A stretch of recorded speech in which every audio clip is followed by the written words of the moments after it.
Hi, Tequila Dave here. I just wanted to film a quick thank you to Dmac, who sent me what I was expecting to be one pick, which is this beautiful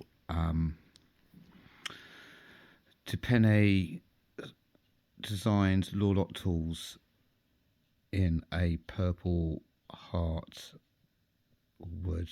Isn't that amazing? Thank you so much, Dmac. That will go alongside my where's it gone? Get it, one sec. That will go alongside my Nigby pick. So I've got a couple of purple heart picks here, one for dimples and one for pin tumblers.